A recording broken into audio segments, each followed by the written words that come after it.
नमः संस्कृताय। मैं संस्कृत गंगा से सर्वज्ञ भूषण आप सभी श्रोताओं का स्वागत करता हूं। तो आइए हम गुरुदेव के श्री चरणों में निवेदन करते हैं कि आदरणीय गुरुजी प्रोफेसर गिरिजा शंकर शास्त्री जी गीता का अगला पाठ हम सब लोगों को बताएं। नमः संस्कृताय। पुनः अगले श्लोक में कहा भगवान ने, संनियम्येन्द्रिय ग्रामम सर्वत्र समबुद्धयः ते प्राप्नुवन्ति मामेव सर्वभूत हिते रताः। ते सर्वभूत हिते रताः। ते माने वे लोग सर्वभूत हिते, संपूर्ण भूतों के हित में रत हुए, लगे हुए। अब संपूर्ण भूतों के हित में लगने वाला कौन हो सकता है? परमात्मा ही है। वस्तुतः परमात्मा ही है जो संपूर्ण भूतों के हित में लगा। लेकिन निराकार की, यहाँ तो बात निराकार की चल रही थी। तो जो निराकार स्वरूप भगवान का है, जो निराकार रूप की उपासना करेंगे, वो तो अब सर्वत्र सब में, सब प्राणी में परमात्मा को ही देखेंगे। निराकार परमात्मा तो सर्वत्र व्याप्त है, तब वो किसी भी प्राणी का हित नहीं कर सकते, उसके हित में ही सदैव लगे रहते हैं। सर्वभूत हित होना मनुष्य के लिए बहुत कठिन है। ऐसा भाव बनाना और अंततः परिपक्वता को प्राप्त हो जाना और सर्वभूत हित में लग जाना, ये किसी के लिए संभव होता।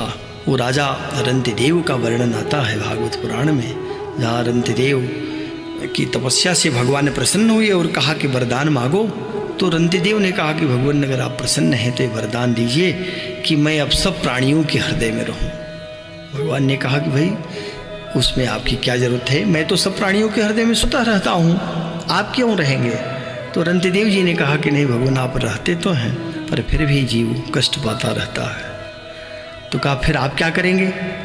रंतिदेव ने कहा कि ठीक है, अगर मैं सब प्राणियों के हृदय में रहूँगा तो प्राणी अपने शुभ कर्मों का फल सुख भोगे, लेकिन जो उसके दुख होंगे, जो अशुभ कर्म हैं, उसके जो फल होंगे मैं भोगूंगा।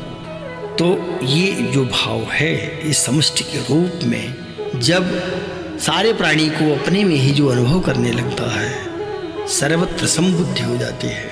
और कहा कि आत्मन्येवा भूविजानात्, अपने रूप में ही जो सबको जानने लगता है। यस्तु माने जो सर्वाणि भूतानि, संपूर्ण प्राणियों में आत्मैवाभूत विजानतः, अपना ही आत्मा सर्वरूप में व्याप्त हो रहा है, इसको जो जानता है तो सर्वभूत ही तो वही हो भी सकता है। राजा शिव ने भी कहा था कि वो, मैं यही चाहता हूँ कि मैं जो कष्ट भी आवे उसे, प्राणियों के सारे कष्टों को मैं भोगूं, या दुखी कोई मेरे पास आ जाए, दुखी न रहे, उसके दुख को मैं हर लूँ। तो न तो हम कामये राज्यम, मैं राज्य की कामना नहीं करता, न मोक्षम न पुनर्भव, मैं पुनर्जन्म लेना या मोक्ष की प्राप्ति भी नहीं चाहता। क्या चाहते हैं आप? तो कहा कामये दुख तप्ता नाम प्राणी नाम आर्ति नाशनम, मैं यही कामना करता हूँ कि जो दुख से तप्त जन हैं उनके दुखों को हर लो, कष्टों को हर लो।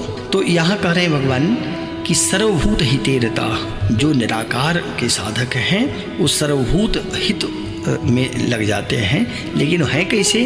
तो संयमेन्द्रिय ग्रामो, संयम्य इंद्रिय ग्रामो। इंद्रिय ग्राम का अर्थ होता है इंद्रियों के ग्राम को, माने समुदाय को, समूह को। जो संयम्य माने अच्छे प्रकार से वश में करके, नियमन करके। तो जो इंद्रियों के समुदाय को अच्छे प्रकार से वश में करके, अब क्या होता है? समबुद्धयः, सर्वत्र समबुद्धयः, सभी में समबुद्धि रखता है। समबुद्धि रखता हुआ सर्वभूत हिते रता, संपूर्ण प्राणियों के हित में जो लगे हुए हैं, माम एव प्राप्नुवन्ति, वे मुझको ही प्राप्त हो जाते हैं। तो भगवान को प्राप्त निराकार की साधना करने वाला भक्त भी हो जाएगा।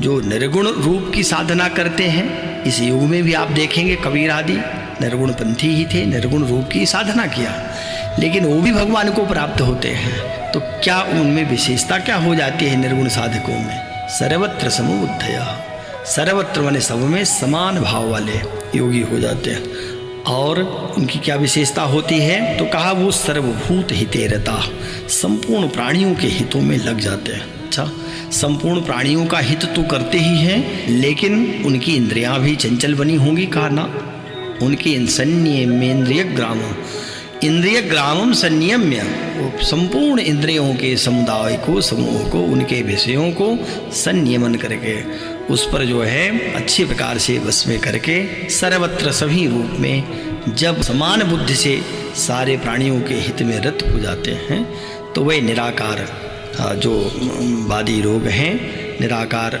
उपासक लोग जो हैं, जो निर्गुण की उपासना करने वाले भक्तजन हैं, वे भी ते माम एव प्राप्नुवन्ति, वे भी मुझे ही प्राप्त हो जाते हैं।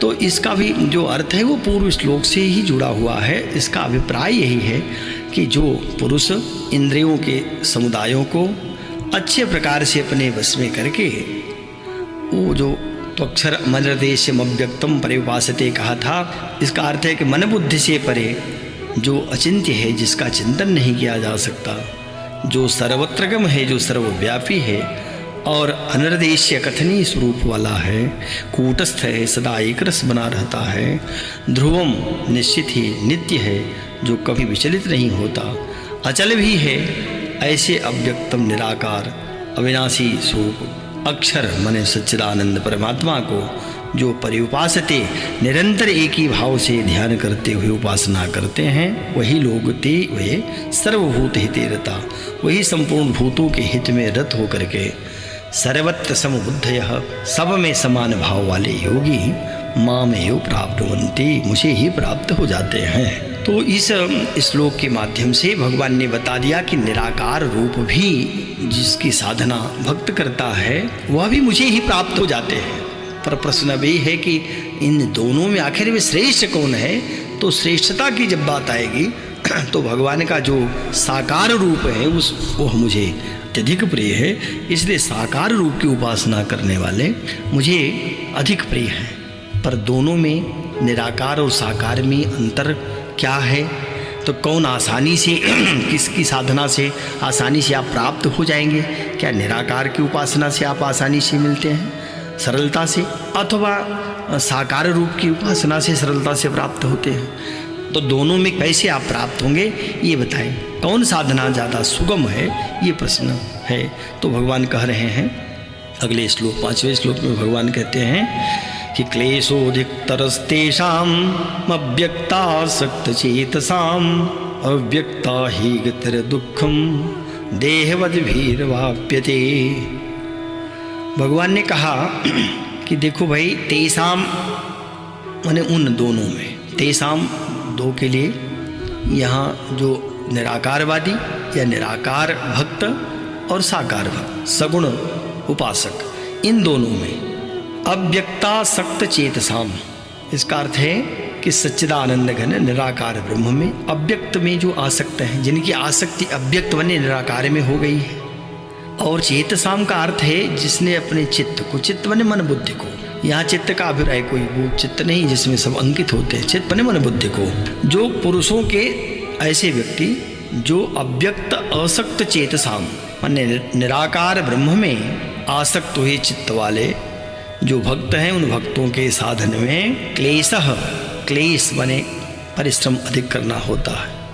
क्लेश अधिक तरह, निश्चित ही निराकार ब्रह्म की उपासना में जो रत हैं, जो लगे हुए हैं, जो साधक अपने मन बुद्धि को निराकार अव्यक्त ब्रह्म की साधना में लगा दिए हैं, उसमें रत हो चुके हैं, उन्हें क्लेश अधिक तरह, क्लेश अर्थात परिश्रम अधिक करना पड़ता है, विशेष क्लेश आता है। क्लेश का अर्थ कष्ट नहीं, क्लेश माने विशेष परिश्रम करना पड़ता है ही माने, क्योंकि देहवद भी अव्यक्ता गति दुखम अवाप्यते।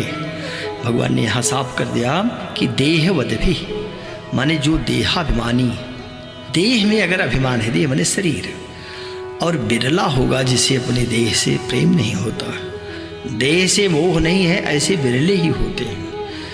और अविवेकी तो सदैव देह को ही अपना आत्मा मान बैठता है, जैसे चार्वाक आदि कहते हैं। तो जितने अविवेकी हैं वो देह को ही, शरीर को ही कहते हैं कि यही मैं हूँ, और अब मैं की बुद्धि शरीर में रखते हैं। वस्तुतः क्या है इस शरीर में, हाथ पैर में हूँ, क्या हूँ? तो ये देह से भिन्न है मैं, आत्मा उससे कुछ सरोकार नहीं। पर अज्ञान अवस्था के लोगों को, अविवेकियों को देही अपना आत्मा जनाई पड़ता है। और कहा, गोस्वामी जी ने कहा कि जब सेवा कर रहे हैं लक्ष्मण, राम और सीता की, तो कैसे कर रहे हैं? कहा बिल्कुल वो भूल गए हैं। सेवहि लखन सिय रघुवीर, सीता और रघुवीर की सेवा जिम अविवेकी पुरुष शरीर है। जैसे अविवेकी व्यक्ति, अविवेकी पुरुष शरीर को ही सेवा में लग जाता है तो उसको सब चीज़ें भूल जाती हैं। तो सेवा भाव तो ऐसे ही होना चाहिए। तो स्वामी की सेवा में अपनी देह की सुध न रहे, तो ऐसा ही लक्ष्मण सेवा करें देववत मदभी, माने जो देहवदभी का अर्थ है देह में ही जिनकी आसक्ति है, देहाभिमानियों से। अव्यक्ता माने जो अव्यक्त विषयक, गति दुखम अवाप्यते, दुख पूर्वक प्राप्त की जा सकती है। क्या अर्थ है? माने जब तक शरीर में अभिमान रहता है तब तक शुद्ध सच्चिदानंद घन निराकार निर्गुण परमात्मा में स्थिति होनी अत्यंत कठिन हो जाती है। स्थिति हो ही नहीं सकती। जिसने देहाभिमान को गला दिया, देहाभिमान अगर गल गया तो फिर तो वही है, अब वो निराकार की उपासना उसके लिए सुगम हो सकता है। लेकिन निराकार की उपासना करे और शरीर को ही सर्वस्व माने तो उसके लिए निश्चित ही बहुत परिश्रम करना होता है, कठिन हो जाता है। जिनका देहाभिमान गल गया है, जो देह को मानते ही जानते ही नहीं, जो अब आत्मरूप से सर्वत्र सब प्राणियों में, अब जिसने देह के अभिमान को, ममता को त्याग दिया, उसको तो मक्खी की शरीर, मच्छर की भी शरीर, इस जंतु जो होते जीव जंतु, पशु पक्षी, सबकी शरीर अपनी ही शरीर दिखाई पड़ती है। जैसे उसकी शरीर मिली उसे अपनी ही शरीर, तो शरीर का अभिमान समाप्त होता है। इसीलिए कहा कि देहवद भी, जो देह का अभिमान है, देह की में आसक्ति है, उन लोगों के लिए अगर वो साधना कर रहे हों, किस प्रकार की साधना? तो कहा कि सुच वही निराकार परब्रह्म परमात्मा की साधना, तो उसमें फिर ब्रह्म में स्थिति नहीं हो पाती, कठिन बन जाती है। जब देहाभिमान छूट जाता है तब साकार के बजाय निराकार रूप में उसकी स्थिति होने लगती है। तो इस श्लोक के माध्यम से भगवान ने बता दिया कि देखो अर्जुन, अगर अव्यक्त में आसक्त है कोई, निराकार ब्रह्म में आसक्त चित्त हो गया, मन उसका लग गया है, तो उसको निश्चित ही अधिक परिश्रम करना पड़ेगा। साकार वाले को देहाभिमान है, कोई बात नहीं, वो देह को भी भगवान की दी हुई वस्तु ही मान बैठता है, तो उसको लगता है ये तो परमात्मा ने प्रदान किया है और परमात्मा इसी रूप में ऐसे ही होता है। तो जो साकार रूप की साधना करने वाले हैं, अगर उन्हें थोड़ा बहुत देहाभिमान है भी तो उनको उतनी कठिनाई नहीं होती। लेकिन जिसको देह का अभिमान है और वो अव्यक्त रूप की साधना करना चाहता है तो निश्चित ही उसे बहुत कठिनाई होती है। और जब तक शरीर में अभिमान बना रहेगा तब तक उसे निराकार ब्रह्म में उसकी स्थिति नहीं बन पाएगी। तो यह इस श्लोक के माध्यम से भगवान ने अर्जुन को समझाया।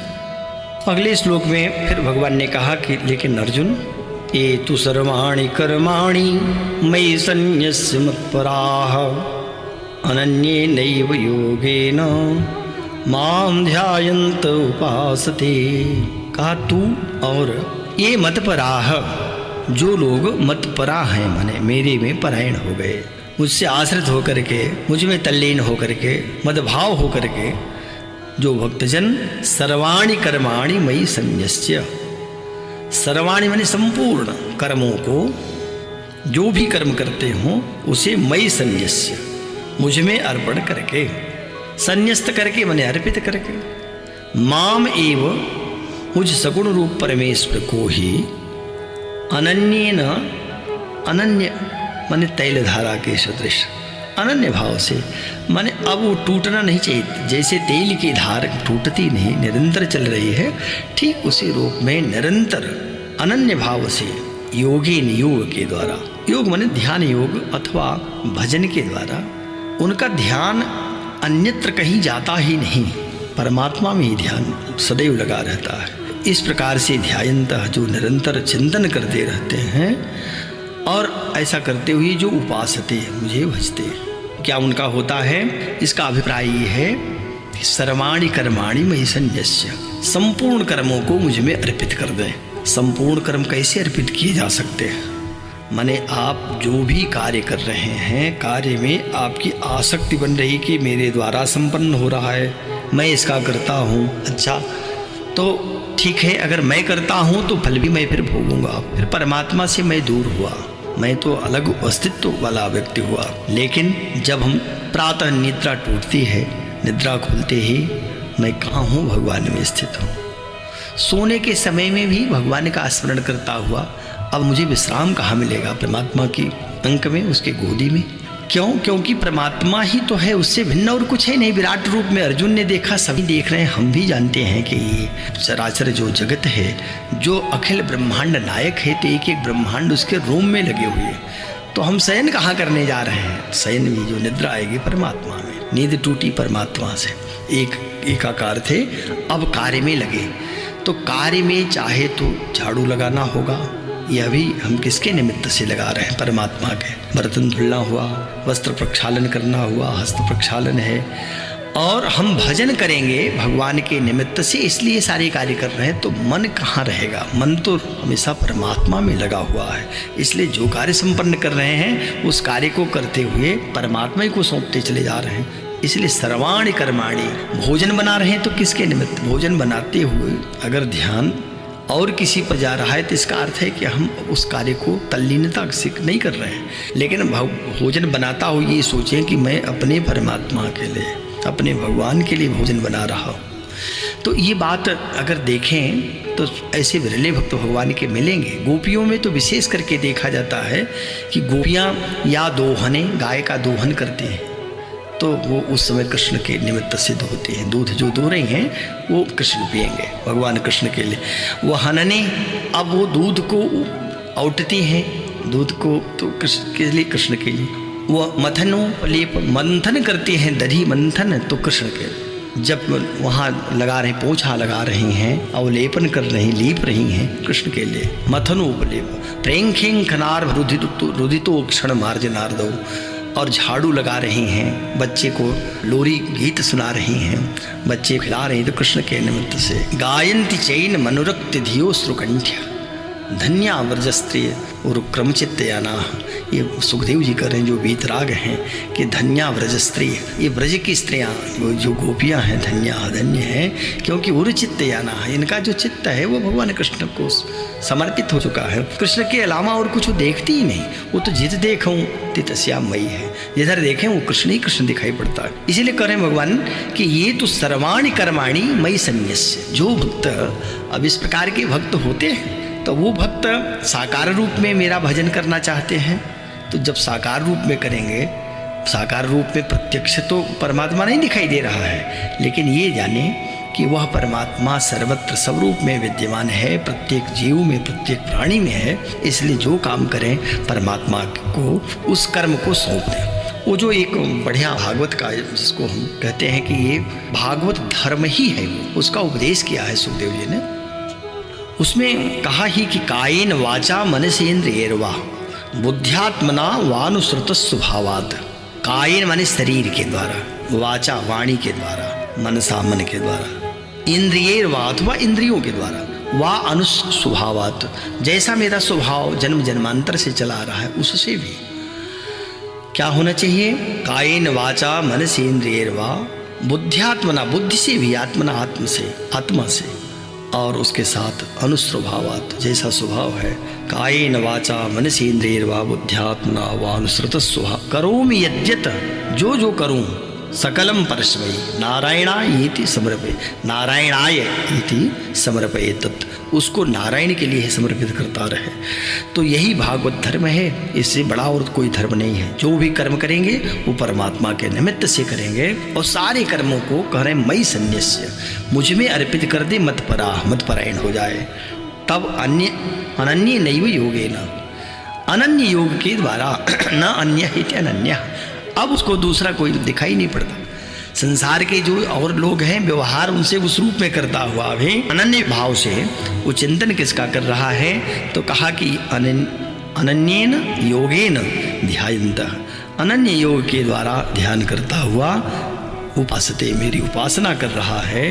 तो वैसा जो मेरा भक्त जो सगुण साकार रूप में भजन करने वाला है उस भक्त के साथ मैं क्या करता हूँ, उस भक्त का क्या होता है, तो भगवान कह रहे हैं उसके लिए मैं आगे क्या श्लोक है, तेषाम हम समुद्धरता मृत्यु संसार सागरात भवामि न चिरात पार्थ मयि आवेशित चेतसाम।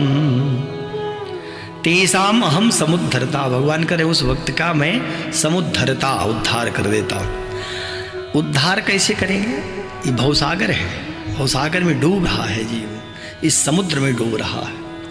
समुद्र से भय किसको होता है, जो बाहर है समुद्र से। समुद्र के अंदर बड़े बड़े मत्स्य, बड़े बड़े ग्राह, मगरमच्छ आदि रहते हैं, लेकिन उनको समुद्र से किसी प्रकार का भय नहीं होता। छोटे छोटे जीव जंतुओं को भी, उसमें मछलियाँ आदि होती छोटी, उनको भी कोई भय नहीं, न उनको समुद्र से भय, न समुद्र जीव जंतुओं से, जल जंतुओं से भय।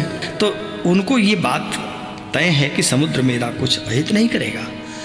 ऐसे ही भवसागर है तो परमात्मा में ही, परमात्मा मेरा उद्धार करेगा। कब करेगा, जब हम परमात्मा को मयि सर्वाणि कर्माणि संन्यस्य, मुझे में सारे अपने कर्मों को अर्पित कर दे।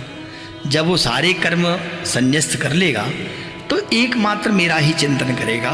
ऐसी स्थिति में यदि उसे किसी प्रकार का संकट भी आ गया, तो वह संकट न भी हो, तब भी भगवान कहते हैं तेषाम अहम समुद्धरता, उसका उद्धार मैं कर लेता हूँ। जैसे किसी नाव से नदी को पार करना हो, और नाव बिल्कुल नदी से बाहर तो आ नहीं सकती, कुछ न कुछ जल में रहेगी, तो उस नाव पर चढ़ने वाला जो व्यक्ति होगा, अगर नाविक चाहे तो उठा करके उस नाव में बैठा ले और स्वयं नाव में बैठा कर पार कर दे। तो जैसा ये नाविक कर रहा है, ऐसा करने वाला जो व्यक्ति, पथिक जो यात्री है, जो नदी पार करना चाहता है, न तो उसको अपने जूते उतारने होंगे, न उसको कीचड़ का स्पर्श होगा, न जल का स्पर्श होगा। सीधे वो नाव में बैठाया नाविक उठा करके और उसके बाद उस पार कर दिया। ऐसे ही भगवान कह रहे हैं तेषाम अहम समुद्धरता, मैं उनका समुद्धारक हूँ, उद्धार कर देता हूँ। कैसे उद्धार करते हैं, तो किनका करते हैं, सबका कर दें। अरे भवसागर में तो सब डूब रहे हैं, सब तो आपके ही हैं, कौन है जो आपका बच्चा नहीं है। अरे चराचर जगत के पिता आप हैं, तो सबको उद्धार क्यों नहीं करते, सबका क्यों करें। भगवान ने कहा कि देखिए, अगर सबका मैं उद्धार करूं तो पक्षपात होगा, फिर क्या है, तो कोई भजन करे न करे, लेकिन जो अनन्य भाव से मेरा भजन करेंगे, मम गति छोड़ी न दूसरी आशा, जिनको और किसी से आशा नहीं, मेरी ही एकमात्र गति है, जो मुझे पुकारता है तो मैं उसी की रक्षा करता हूँ, उसी को बुलाता हूँ। देखें, कामधेनु है, गाय, चिंतामणि ये मणि है, अथवा कल्पवृक्ष, ये इनके पास जो जाता है उसी से लाभ उठा पाएगा। अग्नि अगर कहीं प्रज्वलित है और ठंड बहुत है, शीत बहुत है, तो जब अग्नि के समीप जाएंगे तब तो उससे रक्षा होगी ना।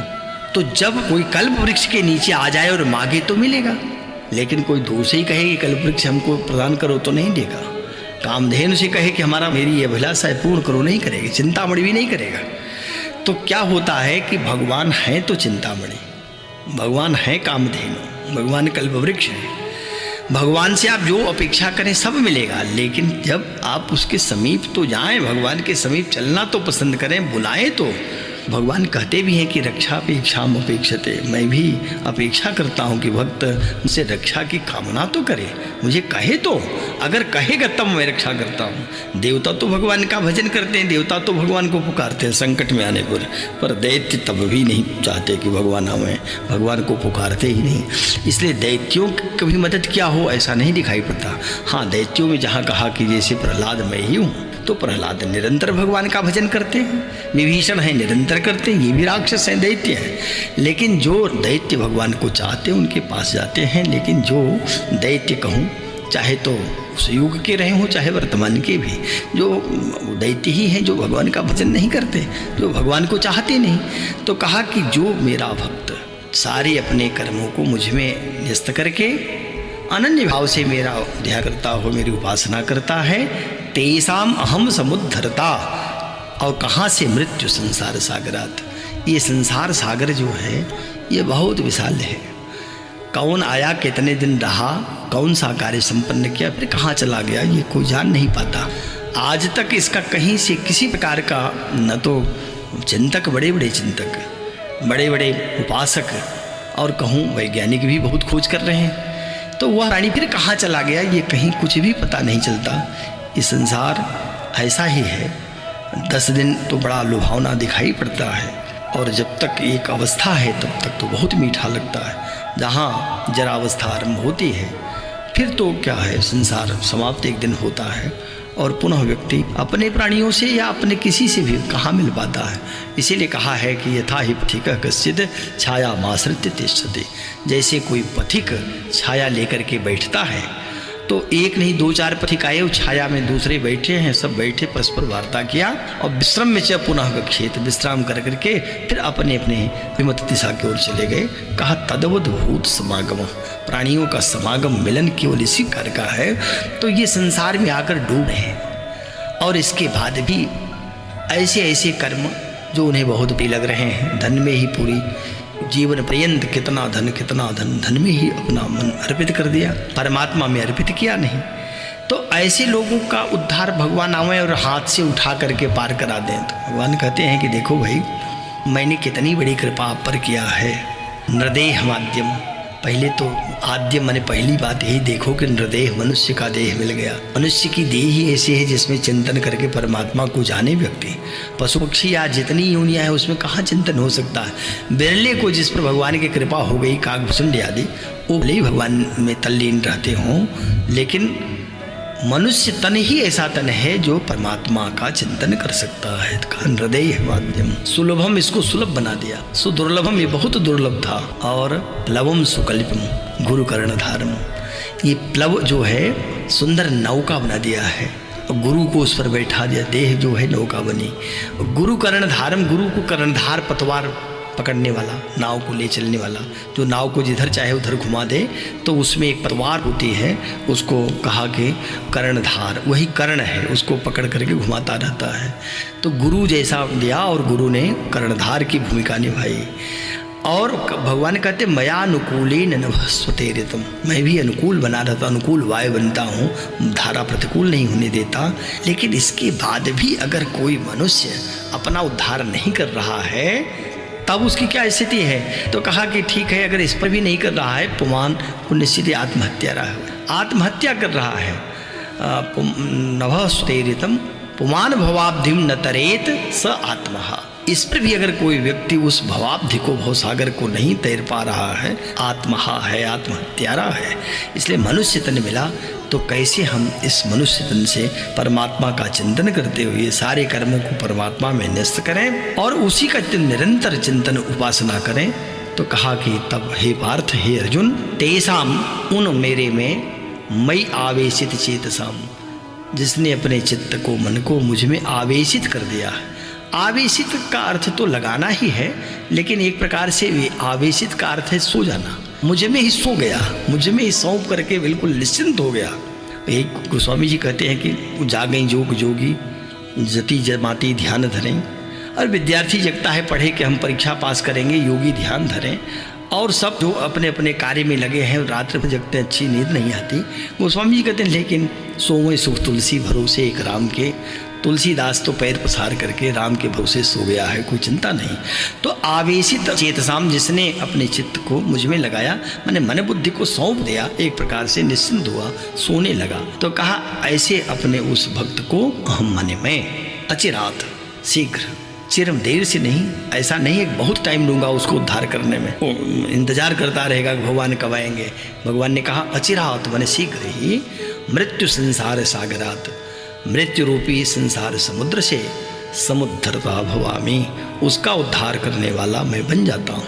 भगवान ने प्रण किया है कि यदि कोई भक्त मेरा भजन जो निरंतर कर रहा था, अंतिम समय में उसका कंठावरुद्ध हो गया, कफ बात पित्ता करके कंठ को रोक दिया, व्याकुल चित्त हो गया है, तो भगवान कहते हैं कि तब मैं ही उसका ध्यान करने लगता हूँ।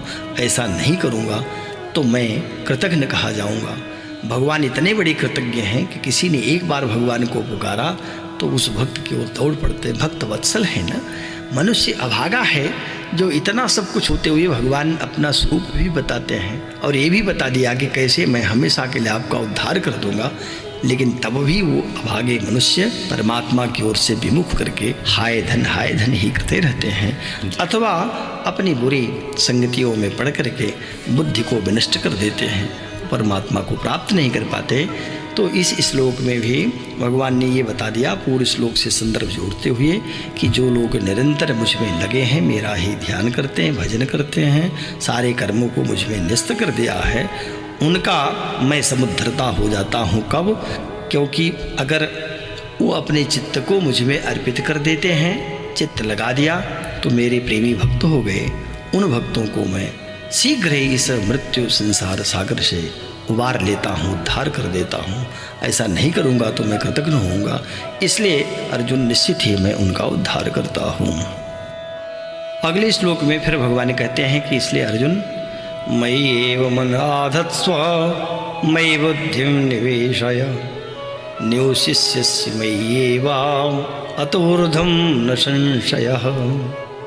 कहा कि इसलिए हे अर्जुन तू भी मयि मनः आधत्स्व, मयि माने मुझ में, मनः माने अपने मन को, आधत्स्व माने लगा दो, और मयि बुद्धिं निवेशय, मयि माने मुझ में ही, बुद्धिम अपनी बुद्धि को निवेशय, निवेशय माने निवेश कर दो, स्थापित कर दो, लगा दो। अत ऊर्ध्वम इसके उपरांत मयि एव निवसिष्यसि, निश्चित ही तू मयि माने मुझ में ही निवास करोगे। निवसिष्यसि लिट लकार, निवास करोगे माने जो तुम शरीर छूट जाए या रहे, अगर अपने मन को बुद्धि को मुझ में लगा दिया तो निश्चित ही तुम्हारा निवास मुझ में ही होगा, अर्थात मुझे ही प्राप्त हो जाओगे। अत्र संशय न, इसमें बिल्कुल संशय नहीं है, लेश मात्र भी संदेह का अवसर नहीं है। मय्येव मन आधत्स्व, इसलिए हर प्राणी को चाहिए कि वह, भगवान स्वयं कह रहे हैं, भगवान श्री कृष्ण कह रहे हैं कि मय्येव मन आधत्स्व, मयि माने मुझ में मन को लगाओ। अर्जुन को माध्यम बनाया, पर अर्जुन को माध्यम बना करके चराचर जगत के जीवों के उद्धार करने का जो शपथ ले रहे हैं भगवान, करें तेसाम हम समुद्धरता, उन सारे जीवों का समुद्धरता मैं बन जाता हूँ, सबका उद्धार कर लेता हूँ। जो डूब है मृत्यु रूपी संसार सागर में, ये बहुत डरावना संसार सागर है, ये भयानक है। जन्म होता है तब भी कष्ट मिलता है, मृत्यु होती है तो महाकष्ट होता है। जन्मत मरत दुषह दुख होई, असह्य दुख होता है। पर जिसने अपना मन भगवान में लगा दिया तो उसे किसी प्रकार का कष्ट नहीं होता, क्योंकि भगवान अपने हाथों से उठा लेते हैं, उद्धार कर लेते हैं। उद्धार करने का अभिप्राय यही है कि उठा करके निकाल देना, कीचड़ में पड़े हुए व्यक्ति को उबार लेना, यही उद्धार करना है। भगवान ने कहा कि इसलिए अर्जुन को माध्यम बनाया और संसार के समस्त जीवों को ये संदेश दिया कि सभी लोग अपना मन अंततः कहाँ लगाना है, मय्येव मुझ में लगाओ। आधत्स्व रख दो, आधत्स्व मन लगा दो, रख लो। मन तो बहुत भागता है, सभी जगह भागता है। मन की गति भी बड़ी चंचल, बड़ी विलक्षण, और भांति भांति की बातों को ये निरंतर चिंतन करता रहता है। तो उस मन को अगर एक जगह बांध देंगे, ले आकर के एक जगह रख देंगे, तो चाहे जितना भागे तथा फिर वहीं आना होगा। जैसे रस्सी से बंधी गाय चरे तो चाहे जहाँ तक जाए वहीं तक जा सकती, जितनी दूर रस्सी जाएगी अंततः फिर कहाँ आएगी, उसी खूंटे पर जहाँ से बंधी हुई है। जिस डोर से बंधा कोई पक्षी हो, आकाश में उन्मुक्त भाव से उड़े, लेकिन उड़ता हुआ अंत में कहाँ आएगा, उसी सूत जहाँ बंधा हुआ जिस मूल से। तो मूल कौन है? वही नारायण ही है, वही कृष्ण है, वही परब्रह्म है, वही परमात्मा है। तो कहा कि अपने मन को, हे अर्जुन, मयि एव आधत्स्व, मेरे में ही मन को लगाओ। और मयि बुद्धिम निवेश है, मन तो लगा दिया, बुद्धि कहीं और घूमे। बुद्धि का काम तो निश्चय करना, तो बुद्धि तो विचरण करेगी। कहा नहीं, बुद्धिम च, और बुद्धि को भी मयि निवेश है, मुझ में लगा दो। क्या होगा इससे? कहा कि अगर ऐसा कर लेते हो तो अतः ऊर्ध्वम, इसके उपरांत, इसके पश्चात मयि एव निवसिष्यसि, तब तुम मुझ में ही निवास करोगे। अगर मन बुद्धि एक जगह आ गई तो निवास कहीं और रहेगा क्या? सोते समय मन चाहे जितना भागा हो, लेकिन उसी पुरुष के पास आ जाता है। और बुद्धि तो पतिव्रता ही है, बुद्धि भी उसी आत्मा के समीप में आएगी, आत्मा के पास में ही आएगी, तभी विश्राम मिलेगा। सुसुप्ति में बुद्धि भी निश्चिंत होकर के आत्मा में विलीन करती है। अगर ऐसा न हो तो यह जो बुद्धि है वो अलग कहीं रह जाए, ऐसा होता नहीं। जो शिव संकल्प सूक्त है यजुर्वेद का, तो कहा वहाँ प्रथम मंत्र ही है कि ये जागृतो दूर मुदयति दैवम तदु सुप्तस्य तथैवैति। माने जागते हुए मनुष्य का जो मन बहुत दूर चला जाता है, तदु सुप्तस्य, और सोते हुए का जब सोने लगा वो पुरुष तो तथैवैति, तथा एव एवैति, उसी प्रकार से लौट भी आता है। दूरंगमम ज्योतिषाम ज्योतिरेकम तन्मे मनः शिव संकल्पमस्तु। और उसी मन को लेकर के बहुत बातें कही कि ये कैसा है, एनेदम भूतम भुवनम भविष्यत परिगृहीतुम अमृतेन सर्वम एनैज्ञम तायति सप्त होता तन्मे मनः शिव संकल्पमस्तु। तो वो कहता हुआ ये भी अंत में उस ऋषि ने कहा कि ये सुसारथी रिवरस्मान, जैसे सुंदर सारथी अश्व को नियंत्रित कर लेता है, ऐसे जो बुद्धि मन को नियंत्रित करती हुई अंततः उसी व्यक्ति के समीप में आती है। तो जब क्या होता है कि सुसुप्ति अवस्था आती है तो मन बुद्धि सब सत्व में लय करते हैं। इसका अर्थ है कि बुद्धि व्यक्ति को छोड़कर नहीं भाग सकती, अंतःकरण में ही आएगी, चाहे जितना चिंतन बाहर का होता हो। तो जब हम ये देखते ही हैं कि बुद्धि और मन अंततः अपने में आ ही जाते हैं, तो वही मन बुद्धि को कहाँ लगाएं, भगवान में लगा दें। उस भगवान रूपी एक कहें कि सूत्र में बांध लें। तो भगवान कह रहे हैं कि अगर ऐसा कर लिया तो अत ऊर्ध्वम, इसके बाद क्या होगा, निश्चित जानो, इसमें संशय नहीं है कि मयि एव निवसिष्यसि, मुझ में ही निवास करोगे, तुम्हारा फिर कहीं भाग कर जाना नहीं होगा, मेरे में ही तुम्हारा निवास, माने मुझको ही प्राप्त हो जाओगे, एक ही भाव को प्राप्त हो जाओगे। कहा कि बार बार जोर दे रहे हैं कि अत्र संशयम न, इसमें तनिक संशय नहीं है। संशय तो तब होता है जबकि कोई प्राकृत जीव कुछ कह रहा हो।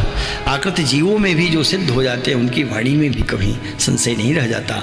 उनकी वाणी निकल पड़ी कि उसके पीछे चलना पड़ता है। प्रकृति को भवभूति का प्रसिद्ध वचन है, उन्होंने कहा कि ऋषीणाम पुनराद्यानाम वाचमर्थो धावती, ऋषियों की वाणी अपुनराद्यानाम, आद्य जनों की वाणी वाचमर्थो धावती, जो वाणी निकल गई उसी के अनुसार प्रकृति को उसका अनुगमन करना पड़ता है, उसके अर्थ का अनुगमन करना पड़ता है। तो जब भगवान श्री कृष्ण स्वयं कह रहे हों कि अत्र न संशय, इसमें संशय नहीं है, तो क्या कोई संशय रह गया क्या? इसलिए मन और बुद्धि को उसी परमात्मा में अर्पित कर देना चाहिए, लगा देना चाहिए। ऐसा करने से व्यक्ति की स्थिति ही उसी परमात्मा में बनी रहेगी, वो एक ही भाव को प्राप्त हो जाएगा। फिर इसके बाद भगवान कह रहे हैं कि अर्जुन, अथ चित्तं समाधातुं न शक्नोषि मयि स्थिरम् अभ्यासयोगेन ततो मामिच्छाप्तुं धनंजयः। कहा कि अथ माने इसके बाद, हे धनंजय, हे अर्जुन, यदि चित्तम मयि स्थिरम समाधातुं न शक्नोषि, चित्तम माने जो मन है, चित्त से मन बुद्धि दोनों को समझ लेना चाहिए। वस्तुतः अंतःकरण में तो चार हैं, मन भी है, बुद्धि भी है, चित्त भी है, अहम भी है। और ये है एक मन ही चार भागों में बटा हुआ है बस। जैसे प्राण एक होता हुआ भी 10 भागों में बट जाता है, पंच प्राण पंचो प्राण हो जाते हैं, वैसे एक मन ही 4 भागों में विभक्त है। पर फिर भी चारों का अपना एक स्थान होता है। मन का कार्य मनन, संकल्प विकल्प, बुद्धि का काम निश्चय करना, चित्त का काम उसको सजो लेना, अपने में संचित कर लेना, और अहं का कार्य अपने अस्तित्व को जानना, बनाए रखना। ये 4 अंतःकरण की वस्तुएं हैं, इनको हम इंद्रिय ही कहते हैं। लेकिन जो पंच कर्मेंद्रिय, पंच ज्ञानेंद्रिय है, वो तो वही इंद्रियां हैं। ये जो 4 हैं ये अंतः इंद्रियां हैं, इसीलिए इनको अंतःकरण कहते हैं। करण माने इंद्रिय, तो अंतः इंद्रिय हैं ये चारों।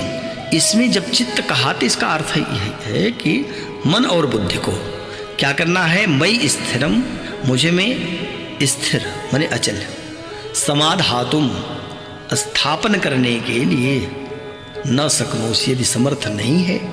ऐसा भी है कि अभी बहुत चंचल मन है, बहुत चंचल बुद्धि है, और उसको स्थिर नहीं बना पा रहा है परमात्मा में, तो यदि इस प्रकार से संभव नहीं हो पा रहा है तो कहा कि तब ततः हे धनंजय, हे अर्जुन, अभ्यास योगेन, अभ्यास रूप योग के द्वारा।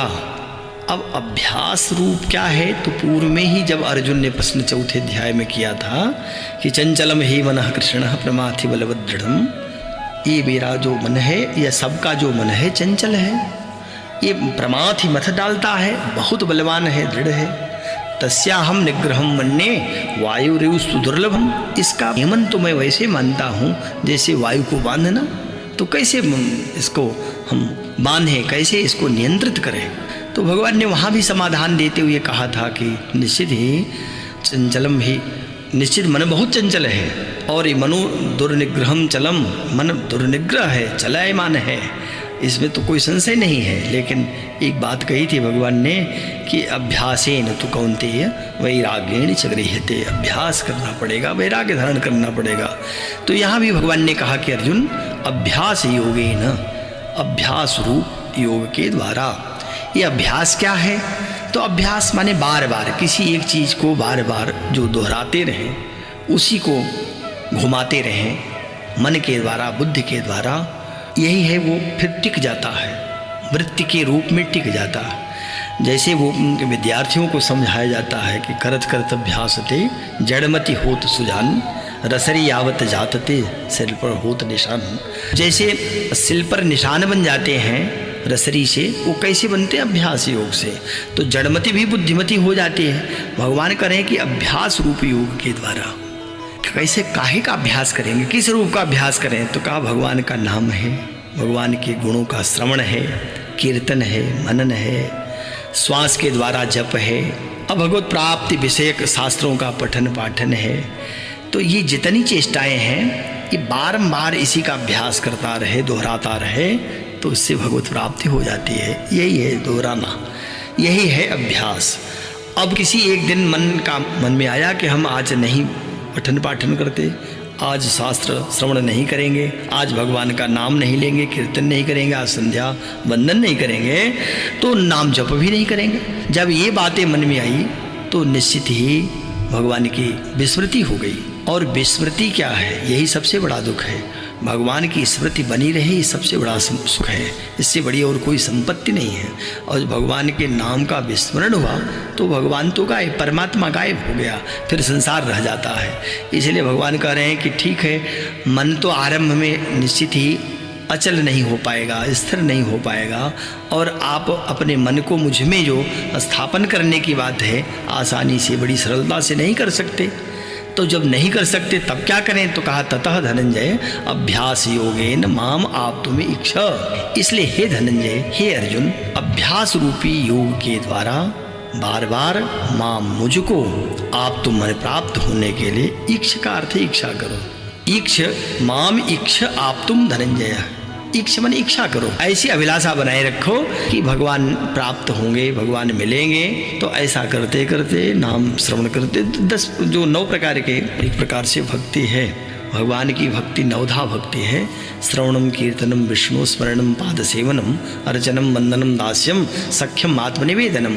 तो ये भगवान की जो 9धा भक्ति है, इसमें से कोई एक भक्ति, अरे श्रवणम सुन ही रहे हैं, मनन कर रहे हैं, कीर्तन कर रहे हैं, नाम ले रहे हैं, जप कर रहे हैं, सत्संग कर रहे हैं, अथवा अर्चन कर रहे हैं, वंदन कर रहे हैं, दास्य भाव से रह रहे हैं, और अपने को आत्मनिवेदन करें। इनमें से कोई एक अगर अभ्यास बार बार कर लिया है तो कहा कि निश्चित ही उससे मन उसी अभ्यास के द्वारा मुझ में स्थिर हो जाएगा। तो इस प्रकार की इच्छा करनी चाहिए। ऐसा इच्छा करने से मन फिर उसको समाधान मिल जाता है, वो स्थिर हो जाता है। तो बार बार अभ्यास करते रहना चाहिए। किसी एक दिन भगवान का नहीं नाम लेते, क्या फर्क पड़ता है? अगर ऐसा किया तो अगले दिन भी मन कभी तैयार नहीं होगा भगवान का नाम लेने के लिए। भगवान को कोई जल्दी नहीं, भगवान क्यों चाहेंगे कि जीव हमारा नाम ले?